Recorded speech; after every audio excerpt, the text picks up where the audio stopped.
SVG-TV's news for Friday, January 31st, 2025. I'm Triska Campbell with the details. Lawyer and social commentator Jomo Thomas has expressed reservations about the government's latest budget, stating that it does not fully align with the claims of being a people-centered budget. Instead, he described it as more geared toward an election year. Speaking with SVG-TV News, Thomas noted that while the budget includes some positive aspects, such as ongoing scholarship programs, he believes it falls short in addressing the country's most pressing issues. I think it's an election budget. I don't see how else to describe it, right?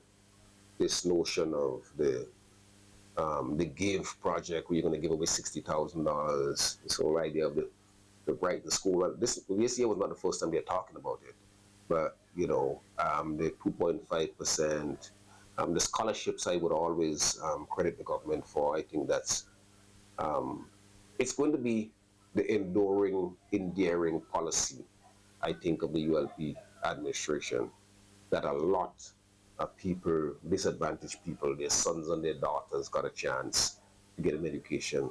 Thomas emphasized that the government must also address the issue of brain drain, which continues to affect the country. He said while the government is doing well in training and educating people, it needs to find better ways to ensure that these skilled individuals remain in the country and contribute to its development. Educating people for export. It works in some instances because our children, because they now have a degree, they go like to the US Embassy, they go to the Canadians, they go to England, they probably go out there, they get a job, they can send remittances home, they get married, become citizens, they can send for their family and so on. So all of that is having a positive effect. But what we want is to train and educate our people so that they can take care of our society, to help in the advancement of our society. We don't want to train engineers who after 2 years go to North America or Europe.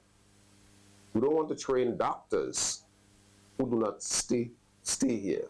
We want to train people who are committed to St. Vincent and the Grenadines so that they may make less money, but because of how you train them, how you raise their consciousness, how you speak about the nation to them, they say, yeah, I want to do this. Thomas also weighed in on the 2.5% salary increase for public servants. While acknowledging that the increase would offer some relief to many workers, he described it as negligible. 2.5% increase is negligible. It's almost nothing to talk about. And then you have daily paid workers who are not contracted in any way, who have a very difficult time getting paid, even though they're working with government. So those are some of the problems. I have a friend who used to work with the government, who worked with the government for 10 years and wasn't making $1,000. Was not making $1,000. So our salaries are very, very low. So when you get a 2.5% increase, yeah, you embrace it because every little penny counts. Last year, the government announced its intention to acquire or purchase Baliso Island. In his recent budget presentation, Finance Minister Camila Gonsalves revealed that by indicating an intent to buy the island, Prime Minister Dr. Alf Gonsalves has moved from being on the offensive to the defensive in ongoing discussions with the proposed owners. Minister Gonsalves further stated that the government plans for the island to return to Vincentian people this year. Meanwhile, on radio on Wednesday, Prime Minister Dr. Alf Gonsalves acknowledged a delay in the evaluation process but assured the public that it is being addressed. I'd written to the chief surveyor. I got a report from him. It was not the complete report. By the way, I want to say this. I'm on the case of the office of the chief surveyor for the valuation in relation to Baliso. It's outstanding. And the person who was assigned it hadn't done it. I have to say so publicly. So it has to be done by somebody else. That's where we are. Baliso Island holds deep historical significance for the people of St. Vincent and the Grenadines. After the death of Garifuna hero Joseph Chartier, some 500 Garifuna were exiled to the island. Tragically, 2,412 Garifuna died on Baliso within 5 months due to disease and starvation, a dark chapter in the nation's history. Resident Ambassador of St. Vincent and the Grenadines in the Bolivarian Republic of Venezuela, with concurrency to the Federative Republic of Brazil, His Excellency Gareth Bino, represented his letters of credence to His Excellency Ricardo Chaves Robles, President of the Republic of Costa Rica, on Thursday, January 30th, at a brief special ceremony at the Presidential Palace in San Jose, Republic of Costa Rica, accrediting him as a non-resident ambassador extraordinary and a Pelotonian to the Republic of Costa Rica. In attendance also at the ceremony was His Excellency Dr. Arnold Andre Tincock, Minister of Foreign Affairs and Worship. Ambassador Bino was expected to participate in the President's New Year's message to the nation on January 31st, 2025. Ambassador Bino is St. Vincent and the Grenadines' first ambassador to be accredited to the Republic of Costa Rica. His accreditation builds on the cordial relations between St. Vincent and the Grenadines and the Republic of Costa Rica since the establishment of diplomatic relations in June 1992.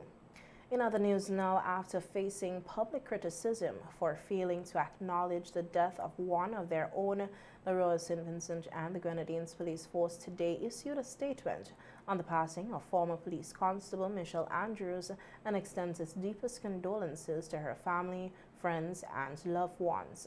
According to the statement from the SVG Police Force, they recognize that her death has stripped public discussion, and they wish to provide clarity on their position in light of a recent commentary.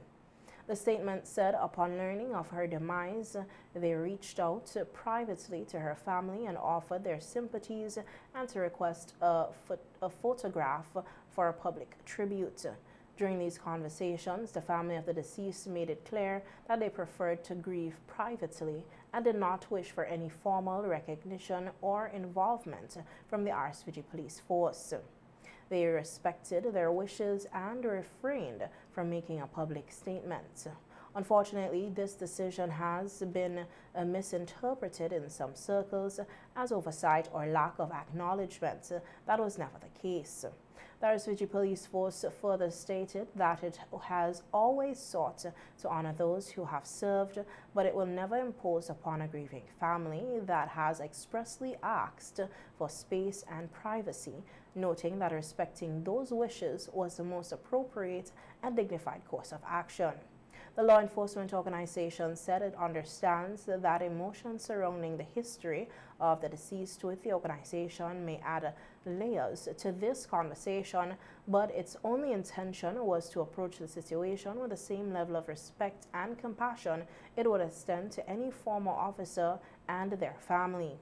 As this remains a deeply personal matter for those closest to the deceased, the Royal St. Vincent and the Grenadines Police Force said it will not engage in public debate on the issue and asks that in honoring Andrews' memory, the focus remains on supporting her loved ones during this difficult time. The president of the St. Vincent and the Grenadines Teachers Union, Oswald Robinson, has expressed strong disapproval over the repeated closure of schools located at the Annisville tarmac for pest control, citing ongoing flea infestations in the area. Sanders Secondary School and also the St. Vincent Girls High School. It is one that needs to be addressed urgently, and it must be addressed not only urgently but in an efficient manner, because those two schools would have just opened. This is just the second term, and school has to be closed for the treatment of fleas. Sometime last 2 weeks ago, the schools were closed because there's a water problem. In a telephone interview with SVG-TV News, Robinson described the situation as unacceptable and pointed out that the frequent closures are disrupting the educational process. Last year we had a problem with that, with the infestation of fleas. I know the authorities would have done some work, but it appears as if it's not done properly. Teachers Union is concerned about this matter because we believe that this spraying of the schools should have been done before the reopening of schools. So the authorities, they are being reactive rather than proactive.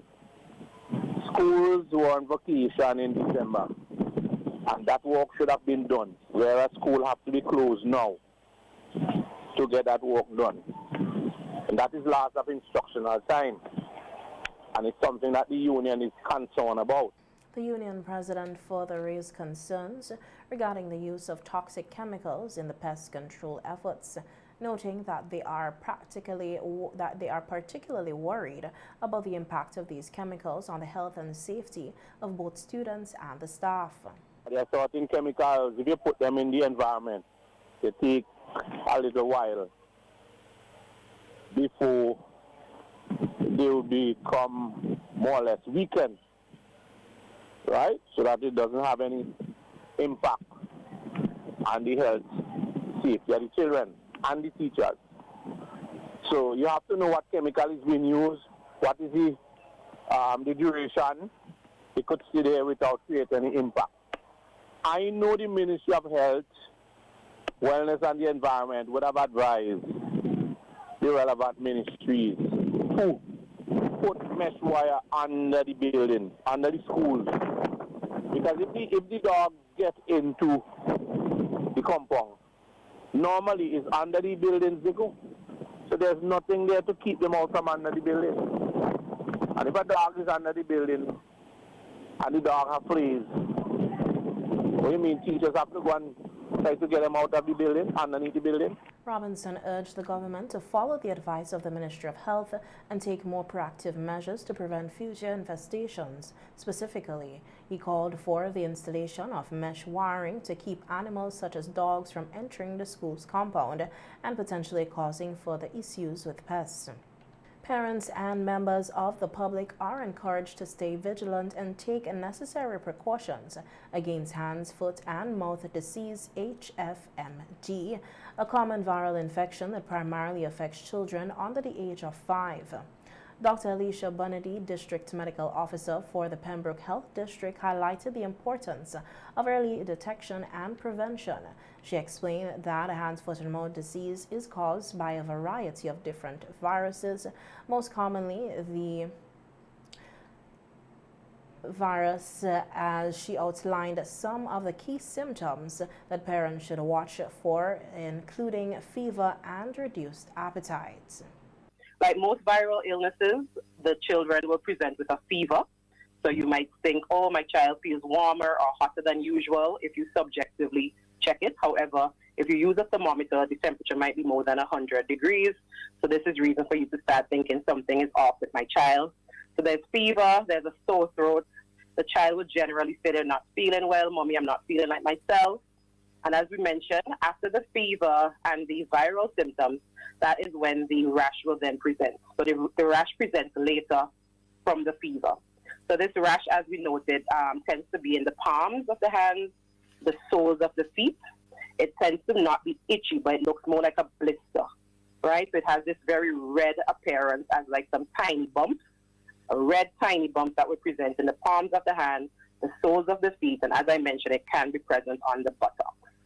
In general, the child might just say that they don't feel like eating, so a loss of appetite.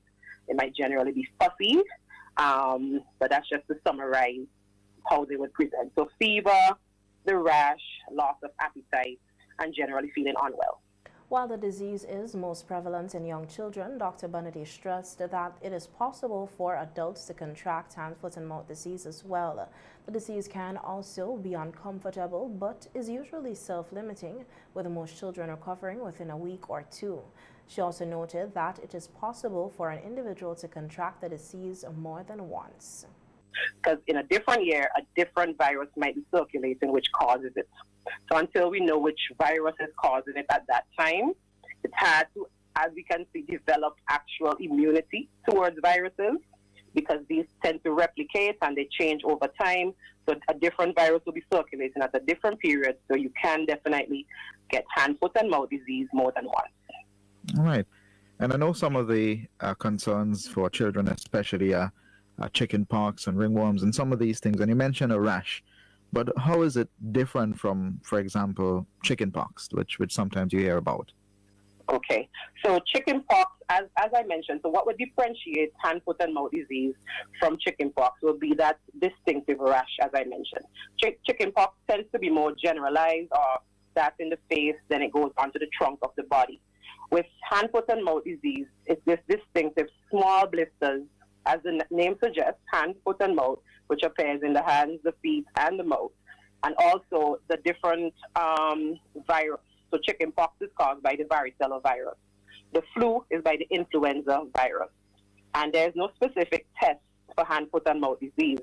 It's based on what we call a clinical diagnosis. So looking at the child, and you come with a clinical diagnosis. However, you can test for the different viruses, and that's why you would differentiate the two. Although there is no specific antiviral treatment for hand, foot, and mouth disease, Dr. Bunady emphasized that good hygiene practices such as regular hand washing and sanitizing toys can significantly help in preventing the disease from spreading.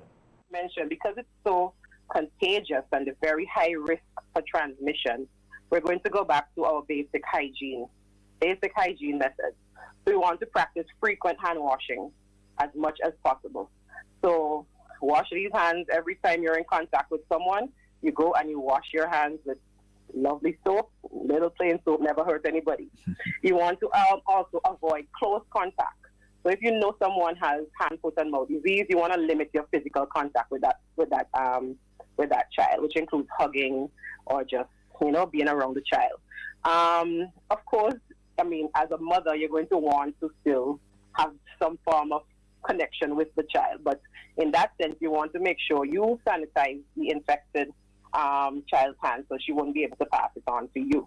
Okay, so teach your children to, basic things like covering their mouth and nose when they cough or sneeze. Put it in a tissue. So you want to let them have some tissue around if they have to sneeze. Just practicing proper hygiene, and to dispose these tissues whenever they use them. Of note, we also encourage you to keep your infected child at home. So if you or your child has hand, foot, or mouth disease, we're encouraging you to stay from work until these symptoms have subsided to avoid spreading the virus. Dr. Bunady urged parents and caregivers to stay informed and take necessary precautions to protect their families, especially during peak seasons when hand, foot, and mouth disease is most common.